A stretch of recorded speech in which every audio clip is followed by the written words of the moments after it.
Good morning girls. हम chapter number 7 कर रहे थे। उस चैप्टर में हम तृतीयक और चतुर्थ क्रियाकलाप कर रहे थे।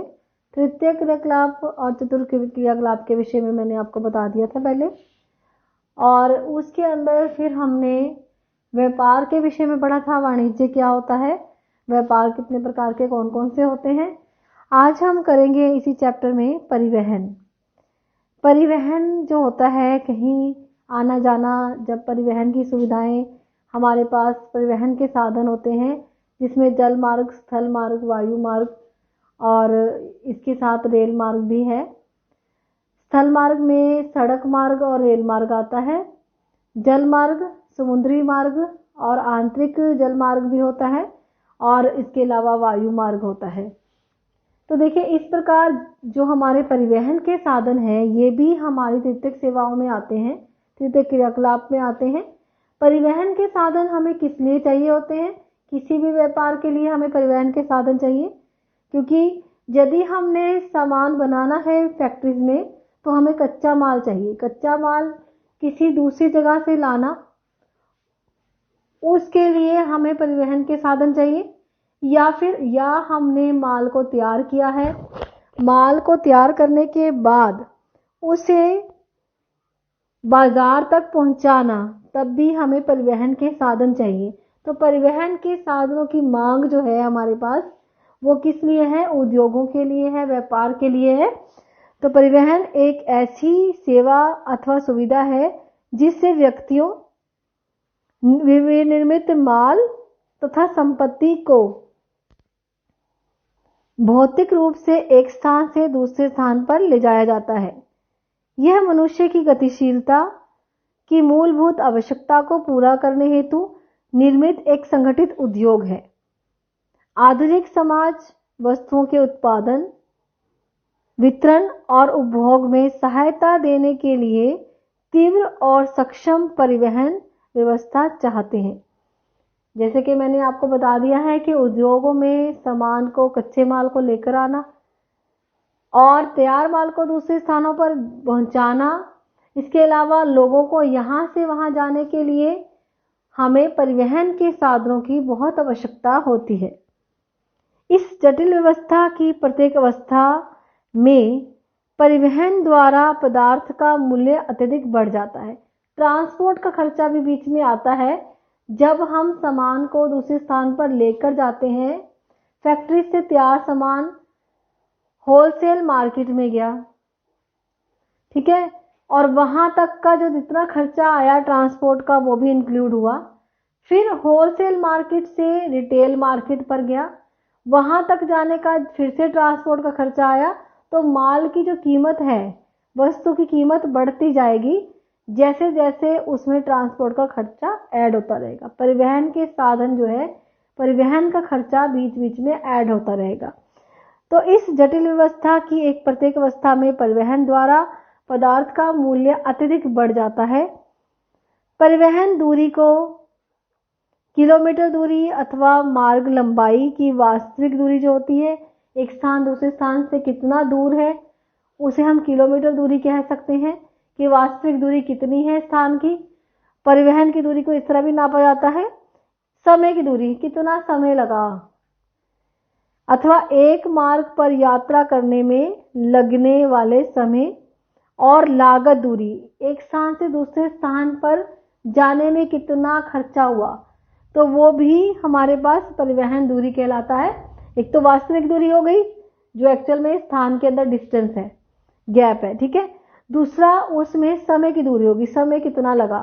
तीसरा उसमें लागत दूरी, यानी उसमें कितना खर्चा आया जाने आने का। तो इस तरह से ये परिवहन दूरी कहलाता है। इस तरह से इसे माप सकते हैं हम। परिवहन के साधन के चयन में समय अथवा लागत के संदर्भ में एक निर्णायक कारक है। मानचित्र पर समान समय में पहुंचाने वाले स्थानों को मिलाने वाली समकाल रेखाएं खींची जाती हैं कि कितना समय जिन स्थान पर हमने सामान को पहुंचाना है, तो समान समय में पहुंचने वाले स्थानों को मिलाया जाता है, उसको हम समकाल रेखाएं कहते हैं। एक स्थान से दूसरे स्थान पर जाने में जो टाइम लगता है, समय जितना डिफरेंस लगता है, जहां पर सेम टाइम लगता है पहुंचने में, वहां पर हम एक लाइन लगा देते हैं मानचित्र में कि यहाँ से वहां जाएंगे तब भी इतना समय लगेगा और दूसरे स्थान पर जाएंगे तब भी उतना समय लगेगा। तो उन स्थानों को मिलाने वाली रेखा को हम समकाल रेखाएं कहते हैं, यानी समान समय में पहुंचने वाली रेखाएं। तो जाल तंत्र और पहुंच जैसे ही परिवहन व्यवस्थाएं विकसित होती हैं, विभिन्न स्थान आपस में जुड़कर जाल तंत्र की रचना करते हैं। जैसे हमने अभी सड़क मार्ग की एग्जांपल ले सकते हैं कि सड़क मार्ग जो है एक स्थान से दूसरे स्थान में जा रहा है, फिर दूसरे स्थान से तीसरे स्थान में जा रहा है, तीसरे से चौथे में जा रहा है। इस तरह से जो जाल बिछा हुआ है सड़क मार्ग का, उसे हम जाल तंत्र कहेंगे। और जाल तंत्र तथा योजक से मिलकर बनते हैं। तो जाल तंत्र क्या है? योजक से मिलकर बनेंगे। जैसे एक स्थान से दूसरे स्थान पर जाने वाली सड़क, फिर दूसरे स्थान से पहले स्थान पर आने वाली सड़क आपस में सेम हो जाती है। तो इस तरह से ये योजक होती हैं। दो अथवा अधिक मार्गों का संधि स्थल, एक उद्गम बिंदु, एक गंतव्य बिंदु। गंतव्य बिंदु पता है ना क्या होता है? जहां से हमने चलना शुरू किया वो हमारा उद्गम बिंदु होगा, जहां हमने पहुंचना है वो गंतव्य बिंदु होगा। अथवा मार्ग के सहारे कोई बड़ा कस्बा नोड होता है। प्रत्येक सड़क जो दो नोडों को जोड़ती है योजक कहलाती है। दो कस्बों को जोड़ने वाली सड़क को योजक कहते हैं। एक विकसित जाल तंत्र में अनेक योजक होते हैं। इसका अर्थ है कि स्थान सुसंबित है। जहां पर जो संबंध है स्थान का, जहां पर एक स्थान हमारा है, हम जिस स्थान पर हमारा उद्योग है या हमने व्यापार, वहां पर बाजार है हमारा, कोई भी हमने दुकान लगाई है, अगर वो जो स्थान है और स्थानों से भी जुड़ा होगा तो उसे हम क्या कहेंगे? सुसंबंध। तो जो सड़क एक स्थान है वो अनेक सड़कों से, अनेक जगहों से मिलता है, तो वो सुसंबंध कहलाता है। अब नेक्स्ट है हमारा परिवहन को प्रभावित करने वाले कारक। परिवहन की मांग जनसंख्या के आकार से प्रभावित होती है। जनसंख्या का आकार जितना बड़ा होगा परिवहन की मांग उतनी ही अधिक होगी। जहां पर गांव होते हैं, गांव में कच्ची सड़कें होती हैं, गांव के आसपास परिवहन के साधन भी कम होते हैं क्योंकि वहां पर जनसंख्या कम निवास करती है। लेकिन जहां पर नगर होते हैं, नगरों वाले स्थानों में देखिए आपको जगह जगह ऑटो रिक्शा, रेल मार्ग, सड़क मार्ग, कई प्रकार के मार्ग वहां देखने को मिलते हैं और वहां पर परिवहन के साधन बहुत अच्छे होते हैं। कारण क्या है? जनसंख्या का आकार। नगर, कस्बों, गांव, औद्योगिक केंद्र और कच्चे माल, उनके मध्य व्यापार के प्रारूप, उनके मध्य भूदृश्य की प्रकृति, जलवायु के प्रकार, मार्ग की लंबाई पर आने वाले व्यवधानों को दूर करने के लिए उपलब्ध निधियों पर मार्ग निर्भर करते हैं। इस तरह से जो परिवहन के मार्ग हैं वो अलग अलग चीज़ों पर डिपेंड करते हैं, जिसमें सबसे ज़्यादा मेन चीज़ क्या है? जनसंख्या का आकार और उसके बाद भूदृश्य की प्रकृति। जैसे पर्वतीय क्षेत्रों में परिवहन के साधन अच्छे नहीं होते हैं, वहाँ रेल मार्ग नहीं मिलते, सड़कें भी नहीं अच्छी होती। तो जितने मैदानी भाग हैं, भूदृश्य भी यहाँ पर प्रभावित करता है परिवहन के साधनों को। मैदानी भागों में परिवहन के साधन अच्छे होते हैं। और जलवायु के प्रकार, जहाँ पर जलवायु अच्छी होती है, रहने की सभी सुविधाएं प्राप्त होती हैं, जनसंख्या भी ज़्यादा निवास करेगी वहाँ पर, इसलिए वहाँ पर परिवहन के साधन भी बहुत अच्छे होंगे।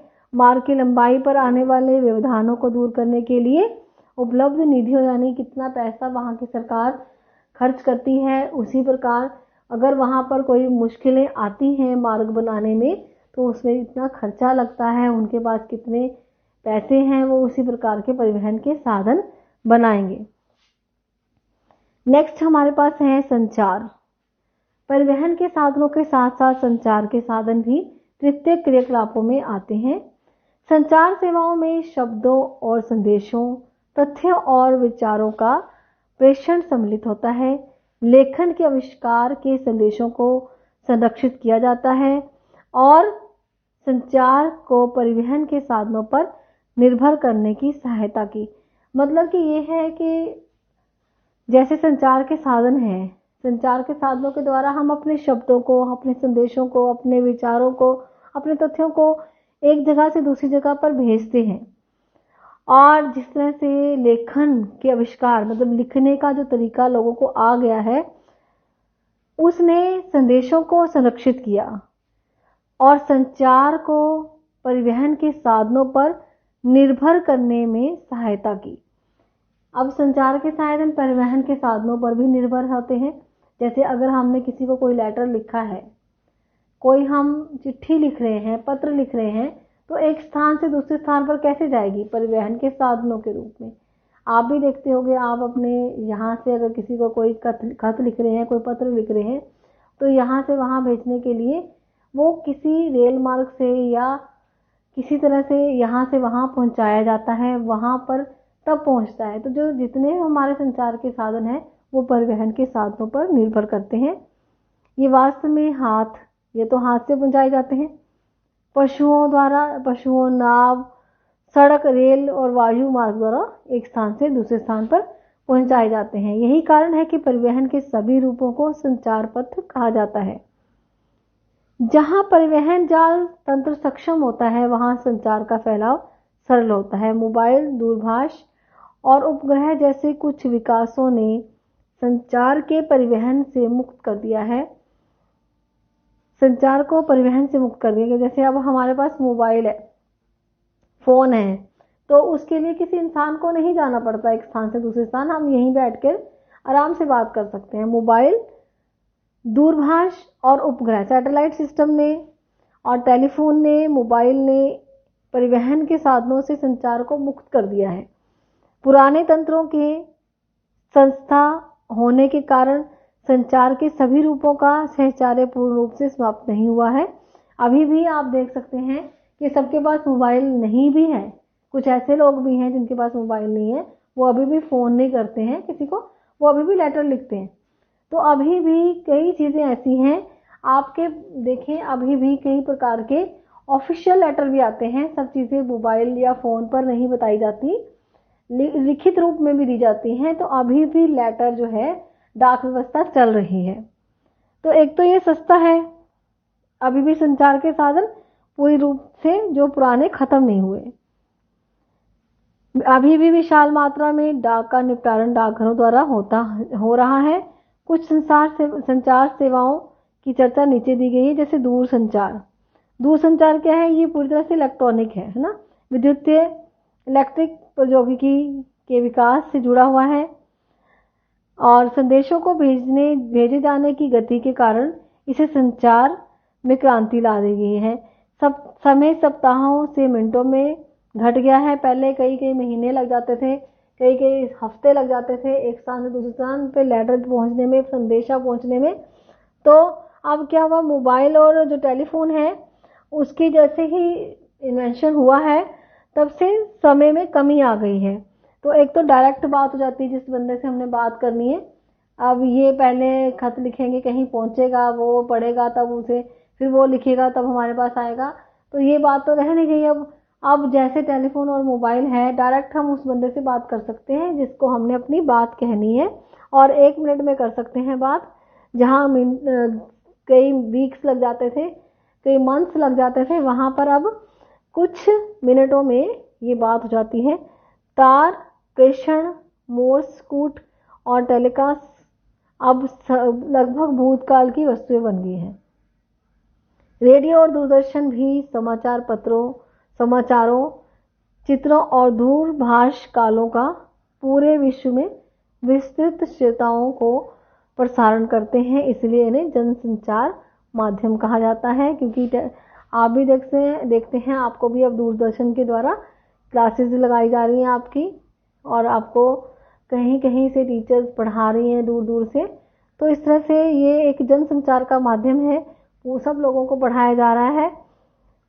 वे विज्ञापन एवं मनोरंजन के लिए महत्वपूर्ण है। एड्स भी हमें, और हमारा जो एंटरटेनमेंट भी होता है उसके साथ, और हम एड्स भी देखते हैं, कई प्रकार के विज्ञापन देखते हैं उसमें। समाचार पत्र विश्व के सभी कोनों से घटनाओं का प्रसारण करने में सक्षम होते हैं। उपग्रह संचार पृथ्वी और अंतरिक्ष से सूचना का प्रसारण करता है। इंटरनेट ने वैश्विक संचार के तंत्र में वास्तविक में क्रांति ला दी है। ये तो अब आप भी यूज़ कर रहे हो, मोबाइल, टेलीफोन, इंटरनेट, ये सब आप यूज़ कर रहे हो, आपको इसके सब यूजेस के बारे में पता है, किस तरह से संचार के साधन हमारे लिए हेल्पफुल हैं। सेवाएं, अब इनके अलावा कुछ सेवाएं भी हैं, कुछ लोग भी हैं, जहां सेवाएं विभिन्न स्तरों पर पाई जाती हैं। कुछ सेवाएं उद्योगों को चलाती हैं, कुछ लोगों को, और कुछ उद्योगों और लोगों दोनों को चलाती हैं। उदाहरण, परिवहन तंत्र। निम्न स्तरीय सेवाएं जैसे पंसारी की दुकान, धोबी घाट।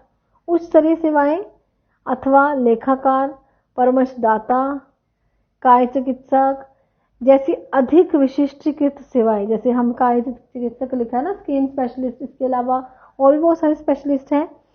तो ये सारे जितने विशिष्टीकृत मतलब स्पेशल सेवाएं हैं, अपेक्षाकृत अधिक सामान्य और विस्तृत हैं। सेवाएं भुगतान कर सकने वाले व्यक्तिगत उपभोक्ताओं को उपलब्ध होती हैं जो उसको पेमेंट कर दे। अब सबके पास तो नहीं है ना ये सारी सेवाएं। पंसारी की दुकान जो पेमेंट करेगा तो उसे वो सेवा उपलब्ध है। जो डॉक्टर की पेमेंट करेगा, डॉक्टर की फीस देगा, तो डॉक्टर का जो सलाह है, जो परामर्शता है, डॉक्टर की जो एडवाइस है, उसी को ही मिलेगी।